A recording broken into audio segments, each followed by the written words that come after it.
तो सभी लोग हाथ जोड़िए और मेरे साथ बोलिएगा। ओम अज्ञानतिमिरान्धस्य ज्ञानाञ्जनशलाकया चक्षुरुन्मिलितं येन तस्मै श्री गुरुवे नमः।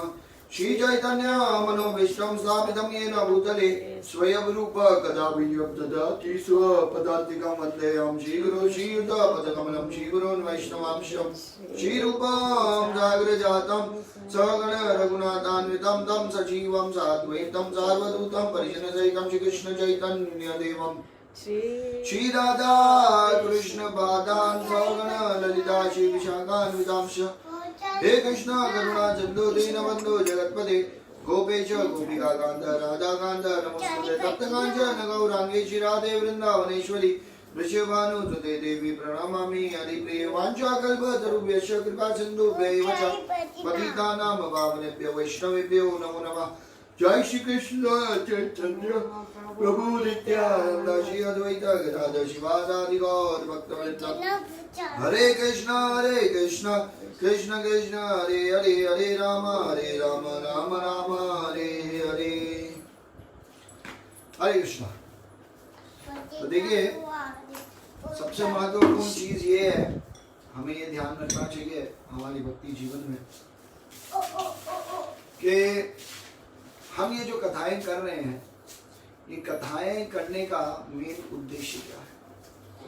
ये कथा जो हम सब कर रहे हैं, इसका मेन उद्देश्य है कि हमारी जो रति है, हमारा जो प्रेम है, हमारा जो मनोभाव है, हमारी जो आसक्ति है, ये भगवान में लग जाए। आप देखिए, इसीलिए वास्तविक रूप में हम ये कथाएं कर रहे हैं।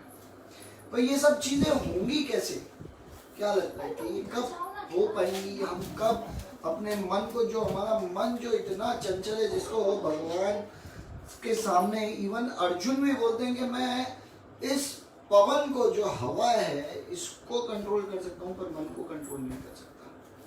तो भगवान क्या बताते हैं कि बार बार अभ्यास जब एक व्यक्ति करता है, बार बार जब अभ्यास करता है, तो एक दिन ऐसा आता है कि वो इस मन पे कंट्रोल पा सकता है। तो उसी प्रकार से जब हम बार बार जब कोशिश करेंगे, भगवान की लीलाओं को सुनेंगे, उनको स्मरण करेंगे, उनको वापस से याद करने की कोशिश करेंगे कि हमने क्या सुना और क्या क्या लीला की, भगवान ने ये लीला इस तरह से की, या जो भी लीलाओं को हम याद करने की कोशिश करेंगे, तो हम देखेंगे धीरे धीरे हमारी जो आसक्ति है, प्रेम है, हमारा जो भावना है, मनोवृत्ति है, ये सब भगवान के तरफ आकर्षित होगी। अब देखिए, ये भी एक सवाल आता है कि भगवान के तरफ आसक्ति क्यों होनी चाहिए। ये सबसे महत्वपूर्ण सवाल है कि भगवान के प्रति आसक्ति होने का कारण क्या है, क्यों, क्या जरूरत है कथा सुनने की। आप देखिए, ये भी तो हम कह सकते हैं ना कितनी बार कि भाई इसकी जरूरत क्या है हमें, कि भाई हमें तो कथा सुननी है, क्या जरूरत है, नहीं सुनते, हमारी इच्छा, हमारा जीवन वैसे भी तो चल ही रहा है। पर प्रॉब्लम यह है कि जब तक भगवान की कथाएं नहीं सुनेंगे, भगवान से प्रेम नहीं होगा, तब तक ये जन्म मृत्यु के चक्कर से नहीं छूटेंगे, तब तक हमारा जो दुख है हमारे जीवन में, उससे हम ऊपर नहीं उठ पाएंगे, और हमारा जो जीवन जो चल रहा है आहार निद्रा भय मैथुन वाला, इसे हम फंसे रहेंगे। जैसे जो जानवर जीवन जी रहा है वैसे ही हम जी रहे हैं, बस ठीक है थोड़ा सा सोफिस्टिकेशन है लाइफ में। तो कहने का तात्पर्य सिर्फ इतना है कि देखिए, ये जो भगवान की कथा है, ये हमें वास्तविक रूप में इस भौतिक जगत के जंजाल से, इस दुख से, ये जो भगवान बताते हैं भगवद गीता के 8वें अध्याय के 15वें श्लोक में कि जगत है दुखालयम अशाश्वतम, तो इससे हमें उभारता है ये भगवान की लीलाएं। जब हम भगवान की लीलाओं को जब सुनते हैं, तो क्या होता है कि जब भगवान की लीलाओं को इस प्रकार से जब हम सुनते हैं, तो हम अपने आप डे बाय डे, धीरे धीरे हम ये महसूस करेंगे कि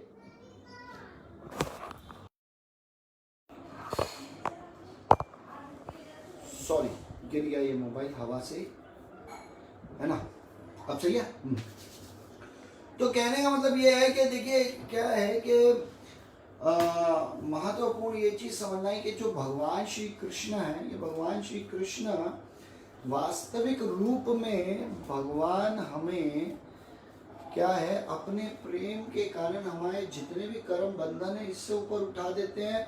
अपना प्रेम के कारण जिसके लिए अब ये हर एक व्यक्ति आनंद को ढूंढ रहा है इस संसार में, और ये आनंद उनको कहीं मिल नहीं रहा है। है ना। इसलिए आप देखिए वास्तविकता में इस जगत में कहीं आनंद नहीं है, ये पूरा जगत दुखालय में शाश्वत में है। इसीलिए कोई भी एक चीज अच्छी नहीं लगती बहुत लंबे समय तक, थोड़े दिन बाद आदमी ऊब जाता है। क्यों? क्योंकि उसमें आनंद नहीं है।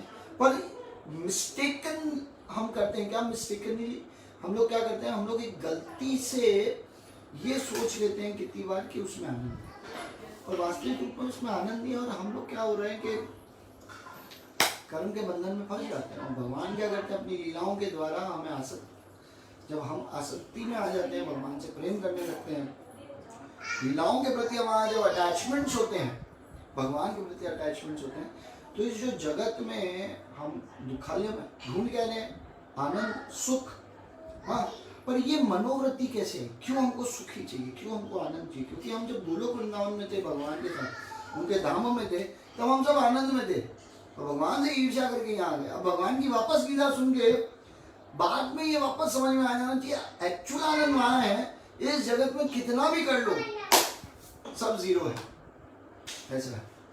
तो इसीलिए हम ये लीला सुन रहे हैं। तो आशा करते हैं आप सब लोग को लीला में मजा आ रहा होगा, और लीलाएं सुनने से कुछ तो अटैचमेंट बना होगा भगवान के प्रति, उनके भक्तों के प्रति। ये मुझे ऐसा लगता है, क्योंकि मैं भी जब ये लेक्चर्स देता हूँ तो प्रिपेयर करना पड़ता है, और जब प्रिपेयर करते हैं तो फीलिंग्स अलग हो जाती है ना। तो ये सब चीज़ें हैं, तो इसलिए हम सुन रहे कथाएं, और इसीलिए ये भी हमारी एक ड्यूटी है कि हमको बार बार रिकॉल करना चाहिए, बार बार रिकॉल करना चाहिए कि ये लीलाएं क्या है। तो आज हम फिर से द्वारका की लीलाओं के बारे में चर्चा करेंगे, और ये जो द्वारका की लीलाएं हैं, ये लीलाएं बहुत ही दिव्य लीलाएं हैं। इन लीलाओं में भगवान क्या कर रहे हैं कि इन लीलाओं से भगवान अपना जो प्रेम है वो दर्शा रहे हैं, पर अलग अलग तरह से दर्शाते हैं, और कैसे अपने भक्तों को संतुष्ट करते हैं अपनी लीला में प्रवेश करवा के। पर ऑल्दो देखते हैं हम कितना डिटेल और कितना लंबा जाएंगे इस कथाओं में। पर कल हमने भगवान की पहली शादी रुक्मिणी देवी से की थी, फिर इससे आगे की कथा हम आगे बढ़ते हैं। आज भी देखेंगे, कोशिश करेंगे कि भगवान के एक पुत्र के बारे में डिस्कशन करेंगे और दो पत्नियों के बारे में डिस्कशन करेंगे।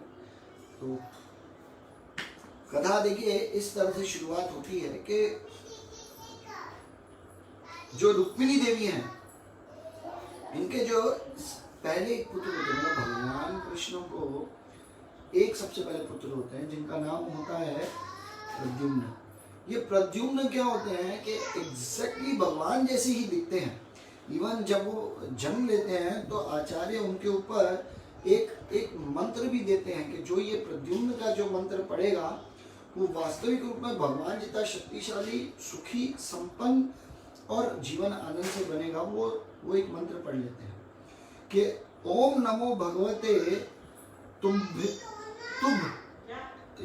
तुभ्यम वसुदेवाय। हाँ, ओम नमो भगवते तुभ्यम वसुदेवाय धीमहि प्रद्युम्न यानी रुद्ध्याय नमः संकर्षणाय च। ये पूरा श्लोक है। ध्यान देना, संस्कृत में अच्छा नहीं है, और फिर भी मैं कहा आप लोग के बहाने मैं भी थोड़ा सा संस्कृत बोल लूँगा और उनको याद हो जाएगा। तो कहने का मतलब ये है कि सबसे पहले भगवान कृष्ण को रुक्मिणी देवी से प्रद्युम्न होते हैं, और भगवान कृष्ण से देखिए जब भी भगवान से ईर्ष्या करने वाले हमेशा से रहते हैं, और इस जगत में जब भगवान से ईर्ष्या करने वाले लोग रहते हैं तो तब क्या होता है कि ऐसे राक्षस गण रहते ही हैं। तो उनमें से एक राक्षस गण थे जिनका नाम था सांबा। तो ये जो सांबा थे, संबरा।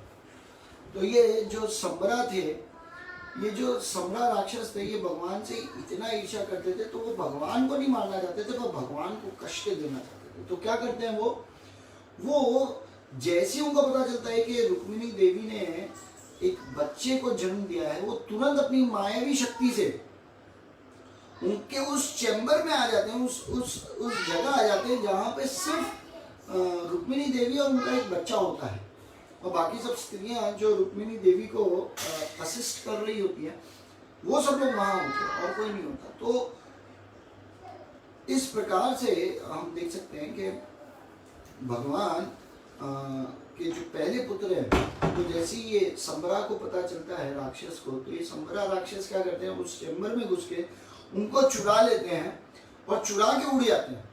और जैसे ही उड़ते हैं तो जब समुद्र दिखता है उनको एक, तो समुद्र में डाल देते बच्चे को, कहते हैं ये डूब के मर जाए।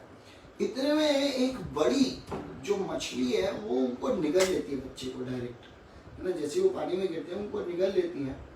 और इस बीच में हाहाकार मच जाता है द्वारका में, और बच्चा कहाँ गया और सब टेंशन में।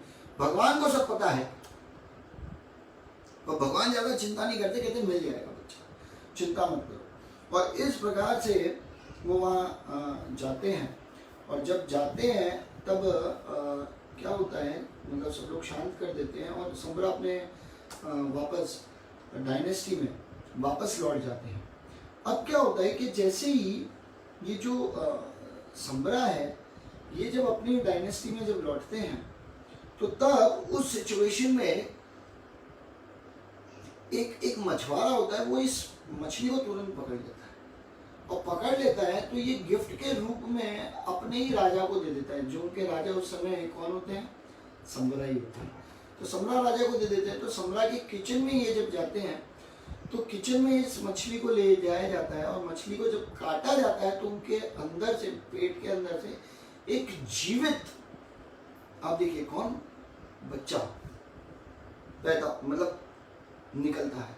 और जैसे ही निकलते हैं तो मात्र बताया जाता है कि उस समय वहां पे एक स्त्री होती है जिसका नाम होता है मायावती। और ये मायावती कौन है, ये मायावती का एक नाम है रति, और ये है जो क्यूपिड जो होते हैं, क्यूपिड उनको कहते हैं जो कामदेव। तो ये जो कामदेव हैं, तो इन कामदेव को आप समझिए शिव जी के एक श्राप के कारण इनको भस्म, श्राप नहीं कहेंगे, शिव जी जब अपनी आंखें खोलते हैं, एक्चुअली तपस्या में होते हैं, मैं आपको वो भी एक शॉर्ट में कथा बता देता हूँ कि एक बार क्या होता है कि अब सबको ये लगता है कि शिव जी की शादी है ना पार्वती जी से हो जाए, और पार्वती के द्वारा उनको एक बच्चा मिले, और वो बच्चा सारे जो देवी देवता है उनकी रक्षा करे, वो उनका सेनापति बने। क्योंकि अनेक अनेक राक्षस आते हैं और वो वध कर देते हैं, मतलब या वध भी कर देते हैं कितनी बार, पर वो तो फिर वापस जीवित हो जाते हैं। पर आते हैं, परेशान करते हैं, इंद्र का जो राजपाट है स्वर्ग से, उनको भागना पड़ता है। और ये सब इतना हैवॉक मचा पड़ा है, तो तब वो ये सोचते हैं कि ठीक है ना, हमको भगवान शंकर जो है उनको उठाना है। अब उनको उठाएगा कौन, और उनके अंदर ये इच्छा जगाएगा कौन कि भाई उनकी शादी होनी चाहिए। तो तब कामदेव को भेजा जाता है। तो कामदेव पहले तो बहुत मना करते हैं, पर फिर भी वो कहते हैं नहीं नहीं नहीं, मतलब बहुत रिक्वेस्ट पे वो जाते हैं, और सब लोग कहते हैं ठीक है हम आपकी रक्षा करेंगे। और तब तुरंत वो कुछ बाण चलाते हैं, काम के बाण चलाते हैं उनके ऊपर, और भगवान शिव को कोई फर्क नहीं पड़ता, पर उनको गुस्सा बहुत आता है कि उनकी तपस्या में कोई डिस्टर्बेंस डालता है। तो गुस्से से आंख खोलते हैं, और ये जो कामदेव है वो भस्म हो जाते हैं बिल्कुल जल के।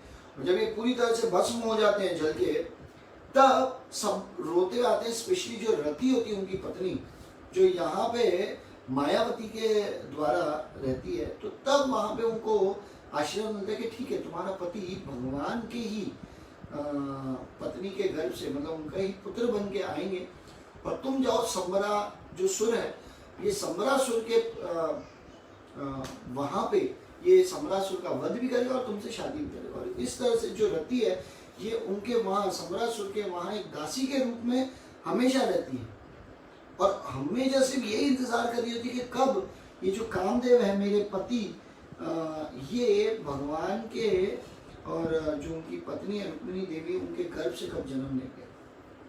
तो ये प्रद्युम्न होते हैं जो कामदेव होते हैं वास्तविक रूप में, और ये वहाँ पे आते हैं संबरासुर के वहाँ। और जैसे ही संबरासुर जो होते हैं उनके वहाँ, वो जैसी बच्चे को जब मछली के पेट से काट के जब देखती हैं ये, तो ये तुरंत समझ जाती है कि ये तो उनका खुद का पुत्र है। और तब वो जान जाती है देखो किसी को पता नहीं है, मुझको ही सिर्फ पता है, तो क्या करती हूँ कि मैं इनको अपने पास रख लेती हूँ और इसको पाल पोस के बड़ा करती हूँ। और तब बहुत ही कम समय में ये तुरंत ही बड़े हो जाते हैं और बहुत ही कम समय में एकदम यूथफुल हो जाते हैं।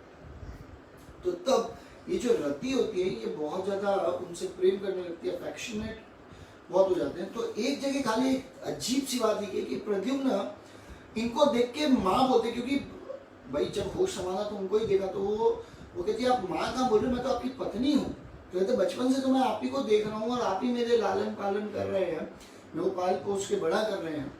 तो इस तरह से जब वो बोलते हैं तब वो बोलते हैं कि नहीं नहीं, मैं तो वास्तविक रूप में आपकी पत्नी हूँ। और तब वो उनको सब चीज़ बताती कि पहले आप कैसे थे, आपको कैसे भस्म कर दिया गया था शिव जी के नेत्रों से, और अब आप भगवान के पुत्र के रूप में आए और ये सम्रासुर ने आपका अपहरण कर लिया, एक्चुअली अपहरण करके आपको मार दिया है उनके अनुसार, और पानी में फेंक दिया था, और ऐसे मछली ने आपको निगल लिया था, और वो मछलियाँ आई हैं और इसलिए मैं आपको देखते ही पहचान गई कि आप ही मेरे स्वामी हैं।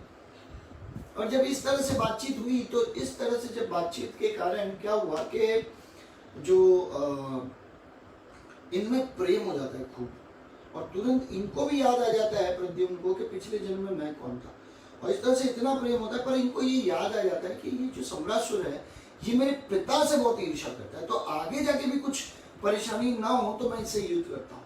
और इस बीच में ये जो मायावती होती है, जो रति होती है, जो कामदेव की पत्नी होती है, इनको ये पता होता है कि ये प्रद्युम्न के अंदर ही सिर्फ शक्ति है ये सम्रासुर को मारने की, तो ये इनको मायावी शक्ति सिखाती है उस समय, और कहती है क्योंकि वो भी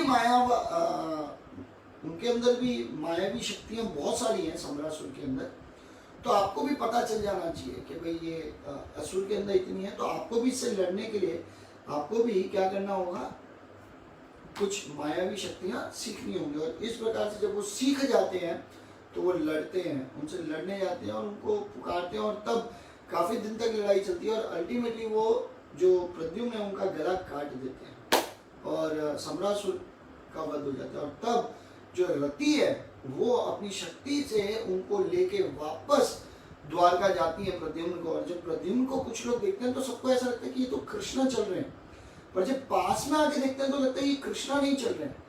और तब बलराम जी, कृष्णा और सब जितने भी द्वारका वासी हैं वो सब आते हैं वहां पे दौड़ते हुए, और इतने में जब रुक्मिणी देवी भी आती है तो उनके स्तनों से अपने आप दूध निकलना शुरू हो जाता है, और वो समझ जाती है कि ये मेरा ही पुत्र है जिसकी इंतजार में मैं एक्चुअली पागल हो गई हूँ, उसको याद करते करते। और तुरंत उनको देखते हैं, गले लगाती हैं, और तब वो जितने भी घर के बड़े होते हैं उनके चरण छूते हैं, बलराम जी भी उनको गले लगाते हैं, भगवान कृष्ण उनको इतना प्रेम देते हैं, और तब वो अपनी माता रुक्मिणी देवी के साथ रहते हैं।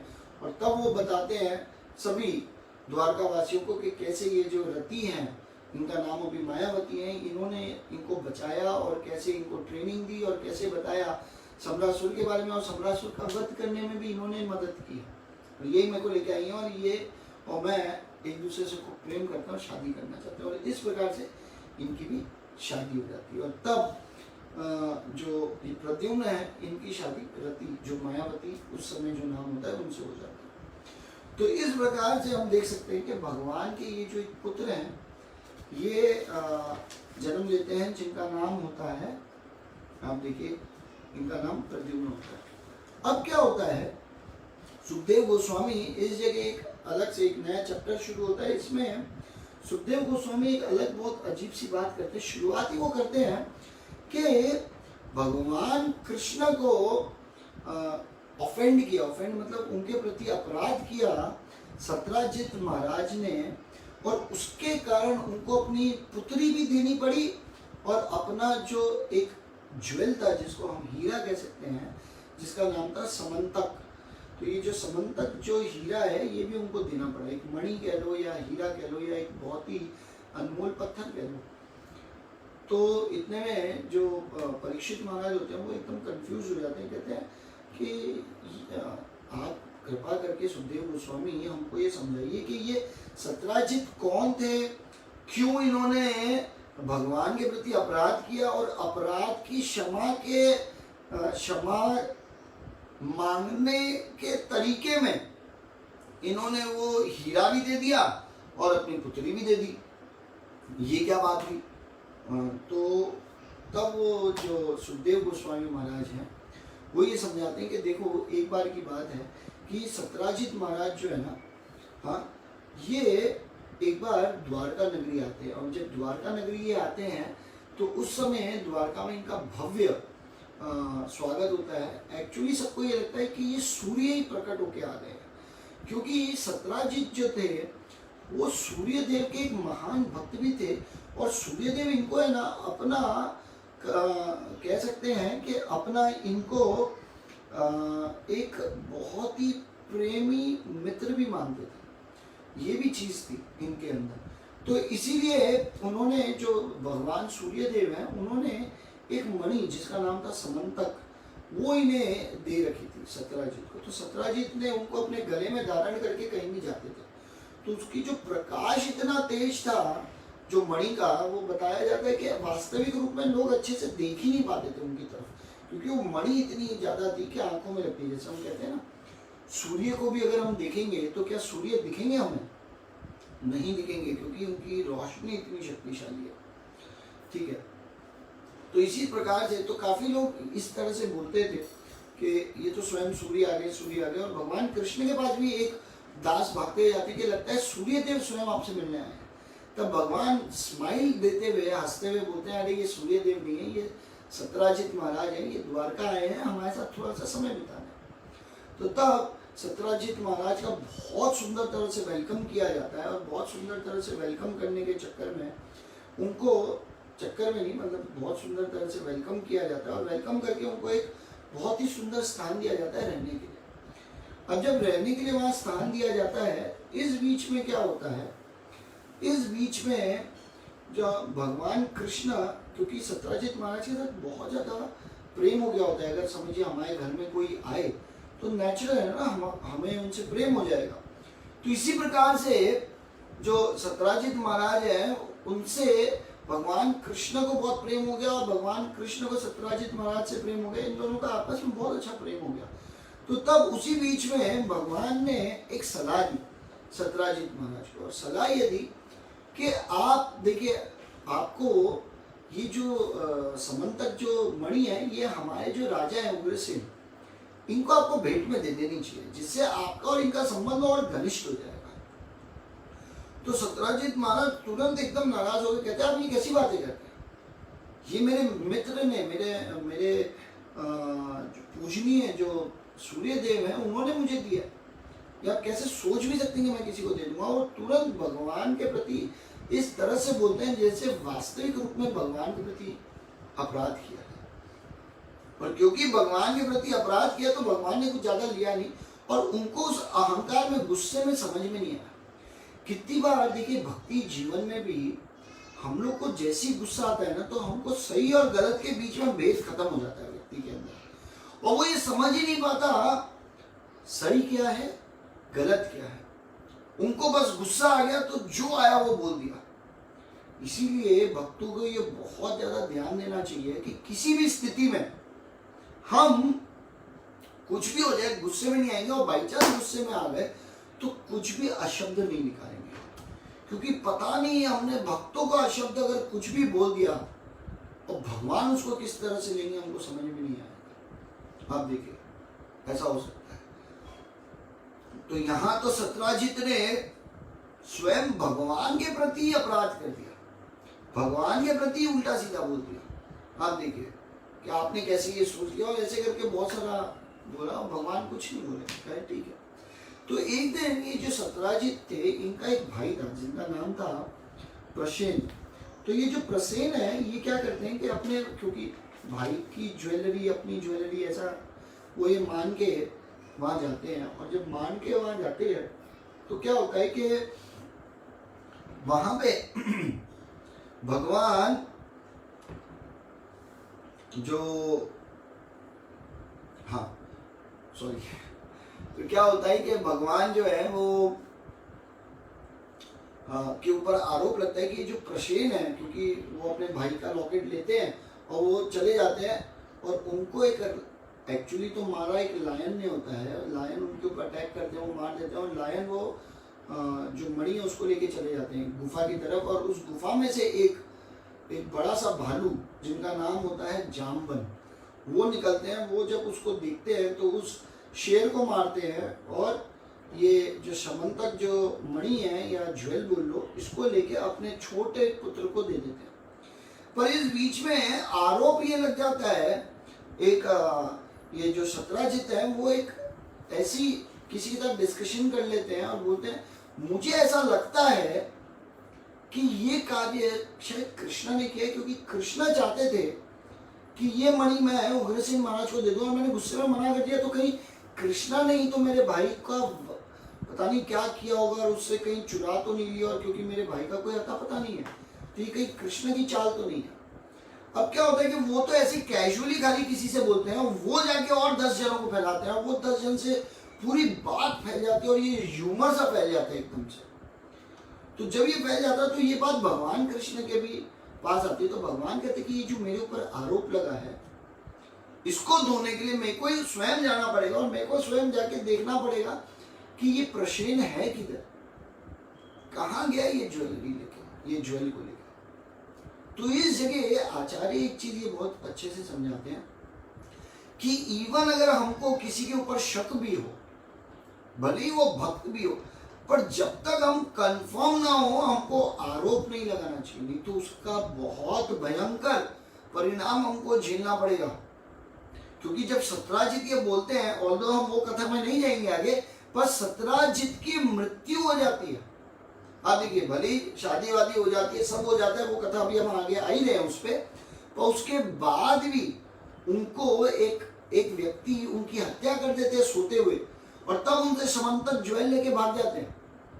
आप देखिए, और तब फिर भगवान कृष्ण उनकी वापस से उनको मारते हैं, क्योंकि उन्होंने उनके ससुर की हत्या कर दी। पर आचार्य बताते कि उनकी हत्या का कारण क्या था सत्राजित का, क्योंकि उन्होंने 2 जगह अपमान किया था। एक जब भगवान ने बोला कि ये ज्वेल दे दो तो अपराध कर दिया, और दूसरा भगवान के ऊपर आरोप लगा दिया बिना ठोस किसी प्रमाण के। तो भक्तों को इस जगह बहुत आगाह रहना चाहिए कि हम किसी पे भी ऐसी आरोप ना लगा दें, किसी के बारे में कुछ भी ना बोल दें, और बाई चांस अगर वो भक्त है तो बहुत ही सतर्क रहना चाहिए। कुछ भी हो जाए हमको भक्तों के लिए कुछ नहीं बोलना चाहिए, क्योंकि अगर हमने भक्तों के बारे में कुछ भी बोला, भगवान किसी को किसी भी गलती के लिए माफ कर लेंगे, पर वैष्णव अपराध के लिए कभी माफ नहीं करेंगे। ये हमको ध्यान रखना चाहिए। तो इसलिए ऐसी मन में आई, हमको गुस्सा आया, किसी ने हमको बोल दिया और बातों को फैला दिया, ये सही नहीं है। इसीलिए ही उस समय जब सत्राजित की जब हत्या होती है तो पूरे जो द्वारका नगरी है उनके ऊपर दुख ही दुख आज पड़ता है। तो कितनी बार एक जगह ये भी लिखा है कि परीक्षित महाराज पूछते सुखदेव गोस्वामी से कि क्या जरूरत है, जिस जगह भगवान कृष्ण रहने द्वारका में, वहां पे सभी द्वारकावासी दुखी क्यों है? तो कारण ये था क्योंकि द्वारकावासियों ने भी कुछ ने भगवान के ऊपर शक किया ना, कि कहीं भगवान ने तो ऐसा नहीं किया, और ये रूमर को फैलाने की क्या जरूरत है? आप देखिए, ये बहुत गलत काम था। तो इसीलिए भक्तों को ये ध्यान रखना बहुत जरूरी है, बहुत ज्यादा जरूरी है कि हम कोई ऐसा कार्य ना कर दें जिसके कारण हम वैष्णव अपराध में पड़ जाएं, और इन वैष्णव अपराध के कारण अभी तो देखिए वैसे ही क्या है कि ब्रह्मांड ते भ्रमित कोनो भाग्यवान जीव, अनेक अनेक ब्रह्मांड में कितने कितने जीव भटक रहे हैं, उनमें से कोनो भाग्यवान जीव, कोई एक हम लोग आप लोग जैसे हम सब कुछ एक भाग्यवान जीव है जिसे गुरु कृष्ण प्रसादे पाए भक्ति लता बीज, इनको भक्ति लता बीज मिले। तो ये कोई भी कारण से अटक नहीं जाए, नहीं तो पता नहीं कितने और करोड़ों साल, लाखों करोड़ों साल हम फिर भगवान से दूर हो जाएंगे, हमको पता ही नहीं चलेगा। इसलिए जो भी कमेंट दें, जो भी सोचें, जो भी भावनाएं रखें, भक्तों के प्रति बहुत सोच समझ के रखनी चाहिए, बहुत सोच समझ के बोलना चाहिए। जब तक 100% कंफर्म ना हो तब तक कुछ नहीं बोलना चाहिए। और सबसे बड़ी गलती तो ये कभी नहीं करना चाहिए कि बात का बतंगड़ जैसे कहते हैं ना लोग बना देते हैं, छोटी सी बात को बड़ा बताते हैं। तो भक्तों के साथ ये कार्य तो और भी कभी नहीं करना चाहिए। ये सबसे खतरनाक है। हम कब भगवान से दूर हो जाएंगे, हम कब भगवान से अलग हो जाएंगे। इनफैक्ट भगवान हमको अपने आप से अलग कर देंगे, हमको समझ में भी नहीं आएगा। इसीलिए जो बुद्धिमान व्यक्ति है वो ना तो निंदा करता है और ना निंदा को सुनता है। वो ये नहीं सोचता क्या करें, हम मित्र है या वो भक्त है, वो किसके सामने दिल खोलेगा, अरे वो मेरे सामने ही तो दिल खोलेगा तो क्या करें, अब सुनना तो पड़ेगा। ना ना, इस चक्कर में कहीं हम ही भगवान से दूर नहीं हो जाए। अच्छा तुमको निंदा सुनने में बहुत मजा आ रहा है ना, वो निंदा कर रहा है किसी भक्त की और तुम भी सुन रहे हो, वेरी गुड, दोनों बाहर निकलो भक्ति जीवन से। या रहोगे भी तो अब बहुत लंबा समय लगेगा। और तब हम देखते हैं बहुत सारे भक्तों का या तो फॉल डाउन हो जाता है या भक्ति में तो रहते हैं पर अटैचमेंट भौतिक जगत के प्रति इतना ज्यादा हो जाता है कि उनके लिए प्रायोरिटी वो होती है, पर मन में ये लगता है नहीं भाई मेरे लिए तो अभी भक्ति है ना, हम तो कर रहे हैं ना, हम तो भक्त है ना, ये मनोभाव आ जाता है। पर उनके लिए भक्ति वास्तविक रूप में सेकेंडरी होती है। कितना तो सेकेंडरी भी नहीं, थर्ड फोर्थ फिफ्थ कितने लेवल पे होती है यही नहीं पता है, क्योंकि उनके लिए पहले अपना परिवार है ना, अपनी इज्जत, अपना पैसा, आप देखिए इस संसार में प्रॉपर्टीज और नाम शोहरत और इन सब इतनी सारी लिस्ट पहले बन जाती है, अपने मित्रगण, अपने रिलेटिव्स और फलाना ढिकना, वो लिस्ट के बाद भक्ति आती है कितनी बार तो। पर ये क्यों होता है कि एक व्यक्ति एकदम सीरियस और वो इतना पीछे चला जाता है? उसका कारण है विष्णु अपराध। तो इसलिए कुछ भी हो जाए ऐसे ही कुछ भी भक्तों के बारे में नहीं होना चाहिए। और यहाँ तो सत्याजीत महाराज ने भगवान कृष्ण के ऊपर डायरेक्ट आरोप लगा दिया, और जैसे ही भगवान के ऊपर आरोप लगाया भगवान ने कहा ठीक है मैं खुद ही जाऊंगा और देखूंगा। और तब कुछ द्वारका वासियों को लेके भगवान ढूंढने निकलते हैं, और जब ढूंढने निकलते हैं तो उनको वास्तविक रूप में प्रशेन क्या मृत शरीर मिलता है। और ये जो मृत शरीर होता है ये मिल जाता है और इनको समझ में आ जाता है कि एक शेर ने इनके ऊपर अटैक करके इनका वध किया है वास्तविक रूप में। और तब वो ढूंढते कि ये शेर कहाँ होगा, शायद हो सकता है कि शेर वो समंतक जो ज्वेल है, जो समंतक जो मणि है उनको लेके चला गया होगा। और तब शेर की तलाश में वो आगे जाते हैं और फिर थोड़ी आगे जाके उनको पता चलता है एक पहाड़ के पास वहां पे एक ये भी है, शेर भी मृत पड़ा है। तो तब थोड़ा सा और आगे बढ़ते हैं, कहते हैं शेर भी मृत है। तो थोड़ा सा आगे जब जाते हैं तो देखते हैं एक छोटा सा बच्चा होता है, वो समंतक ज्वेल के साथ खेल रहा होता है। और जब खेलते हैं तो भगवान कृष्ण दिखते नहीं, ये तो वो वही ज्वेल है, वही मणि है समंतक। तो भगवान आगे जाते हैं और कहते हैं बेटा ये ज्वेल तुम्हारे पास कैसे आया? इतने में वो जोर जोर से रोने लगता है बच्चा।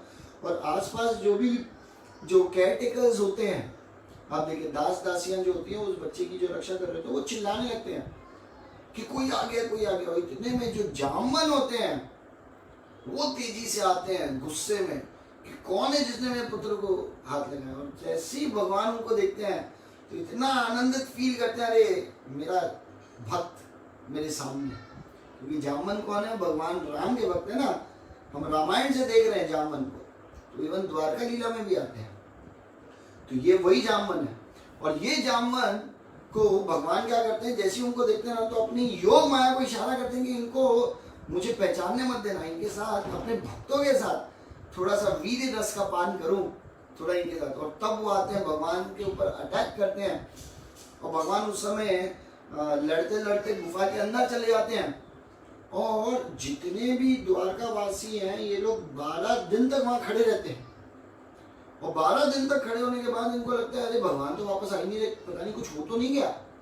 और तब सब लोग भागते हैं द्वारका की तरफ, और बताया जाता है कि 28 दिन तक जामवन और भगवान कृष्ण की लड़ाई होती है। और जामवन ये देखते हैं कि ये हार क्यों नहीं रहे, क्योंकि इस संसार में मेरे भगवान के सिवाय ऐसा कोई नहीं है जो मुझसे लड़ाई में जीत सकता है।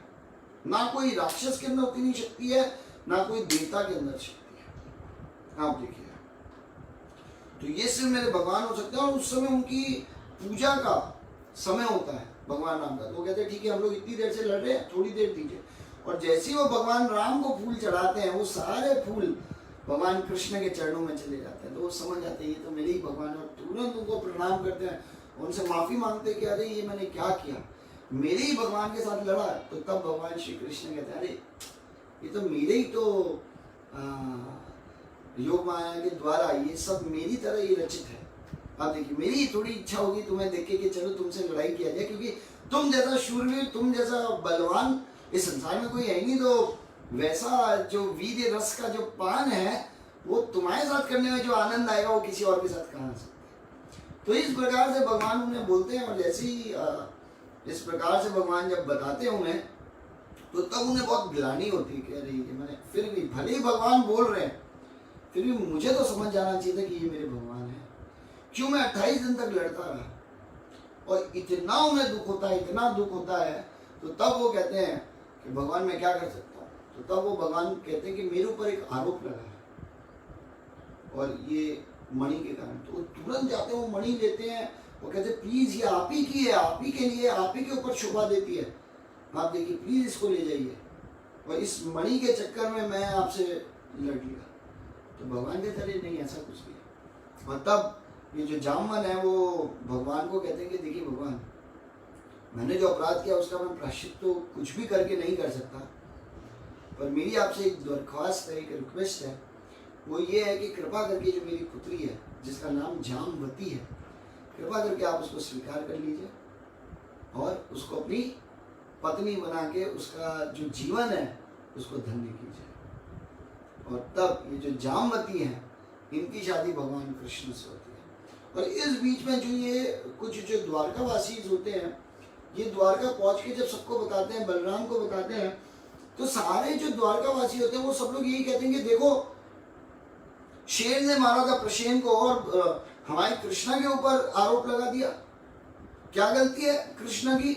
और सब लोग बहुत कोसने लगे सत्यजीत कि वो तो इतना बेकार है, उसने हमारे भगवान के ऊपर आरोप लगाया, हमने भी बातें इधर उधर कर दी, ये सही व्यक्ति नहीं है, और इस तरह से बातें होने लगी। और वो भी बहुत ग्लानि करने लगे अंदर ही अंदर। और इस तरह से जब हो रहा था तो भगवान फिर आते हैं, हाँ, जामवती के साथ, और सब लोग बहुत खुश हो जाते हैं भगवान को देख के। और तब भगवान क्या कहते हैं, ये सत्यजीत को कहते हैं ये लीजिए आपकी मणि, ये मणि वास्तविक रूप में। फिर वो सब स्टोरी बताते हैं, और तब सत्यजीत बहुत ही शर्म के मारे डूब जाते हैं।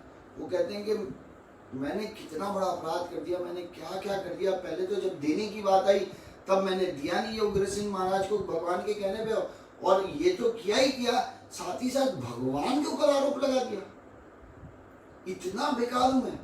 और ये सोच के वो वहां से जाने लगे।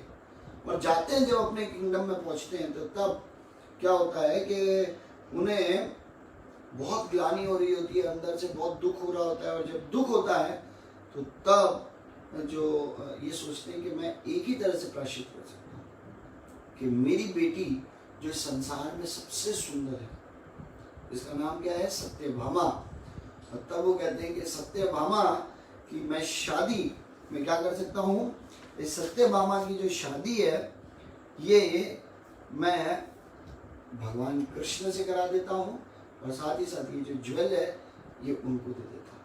और तब भगवान के पास ये जो सत्यभामा को लेके सत्यजीत जाते हैं, और तब उनको कहते हैं कि आप कृपा करके मेरा जो भी अपराध हुआ है आपके प्रति, कृपा करके आप इसको स्वीकार कीजिए, मेरी पत्नी को मेरे अपराध के सामने इनको स्वीकार कीजिए और मुझे धन्य बनाइए। और साथ ही साथ ये समंत का ज्वेल भी ले लीजिए। और जब इस प्रकार से सब चीज चलती है तो भगवान क्या कहते हैं कि देखिए आपका वास्तविक जो मणि है वो तो मैंने ले ली है, सत्यभामा, मैं स्वीकार करता हूँ, शादी कर लेता हूँ, इसको आप ले जाइए, मेरे को इसकी जरूरत नहीं है। ऐसे करके उनको वापस भेज देते हैं। और जब वापस भेज देते हैं तब सत्यजीत के पास अब ये मणि रह जाती है, और तब उनका वध हो जाता है। वो वध करते हैं शतधन्व करके एक व्यक्ति है, वो उनका वध करते हैं। और तब भगवान फिर शतधन्व का वध करते हैं, और तब ये जो जेम है उसको लेके आते हैं। और तब सत्यभामा कहती है कि अब से आप इसको रखिए। तो तब वो कहते हैं भगवान कृष्ण की ये मैं क्या करूँगा। तो फिर वो साइड पे रख देती है और कहती है ठीक है, हो सकता है आप मत लीजिए, पर आपका जो पुत्र होगा, क्योंकि अल्टीमेटली मेरा कोई भाई नहीं है, मैं अकेली एक मात्र बेटी हूँ अपने पिता की। तो अब मेरे पिता भी चले गए और मेरी जो माताएं हैं सारी वो पिता के साथ सती हो गई हैं, तो अब जो कुछ भी है वो सब अब बेटी का ही है, और जो कुछ बेटी का है जो उन्होंने दिया है, और स्त्री के पास जो कुछ भी है वो उसके पति का है, क्योंकि उसके लिए इस संसार में पति से ऊपर कुछ और नहीं है। तो इस प्रकार से ये एक लीला होती है। हम देख सकते हैं कि भगवान किस तरह से शादी करते हैं। ये तो हमने ये 3 कथा की, और इससे हमको देखिए कितनी सारी शिक्षाएं मिलती हैं। एक के भगवान कुछ मांगे और हम ना दें, ये बहुत गलत है। इसी प्रकार से एक भक्त को ये समझना चाहिए कि कैसे गुरु और कृष्ण की इच्छाएं क्या हैं, और उन इच्छाओं को पूरा करना ही जीवन का एकमात्र लक्ष्य है। और जब तक ये पूरा हम लक्ष्य पूरा नहीं करेंगे, और तब तक वास्तविक रूप में भगवान खुश नहीं होंगे। और एक चीज कि ऐसी कभी आरोप नहीं लगा देना चाहिए भक्तों के ऊपर, गुरु के ऊपर, संस्था के ऊपर। ये सब सही नहीं है आरोप लगाना, क्योंकि देखिए अल्टीमेटली क्या हो, सत्यजीत की हत्या हुई ना, है ना? क्यों? क्योंकि उन्होंने भगवान के साथ 2 बार गलत किया। तो ऐसे ही भगवान के भक्तों के साथ अगर हमने कभी भी गलत किया है तो ये मान के रखिएगा उसका फल हमें मिलेगा, और मिलेगा। तो इसीलिए किसी भी स्थिति में हम कभी भी ऐसा कोई कार्य ना करें जिसके कारण हम को वास्तविक रूप में एक बहुत बड़ा दुख झेलना पड़े, और इस संसार में सबसे बड़ा दुख है कि भगवान से ही दूर हो जाएंगे, है ना? तो आज की कथा हम यहीं समाप्त करते हैं। कल फिर हम मिलेंगे इसी समय, और फिर आगे देखेंगे भगवान ने और कैसे कैसे शादियां की। जो 8 भगवान की जो पठ रानियां हैं, 8 पठ रानियां, जिनमें से आज कितनी 3 हो गई ना, एक रुक्मिणी, एक जामवती और एक सत्यभामा, ऐसे 3 हो गई हैं। आगे कल हम और 5 के बारे में डिस्कशन कर लेंगे, तो थोड़ी 8 हो जाएंगी, और फिर आगे और कथा को हम लेके चलेंगे। तो आप सब लोग आए उसके लिए बहुत बहुत धन्यवाद। आशा करते हैं आप लोगों को कथा अच्छी लगी होगी। Thank you so much. Hare Krishna.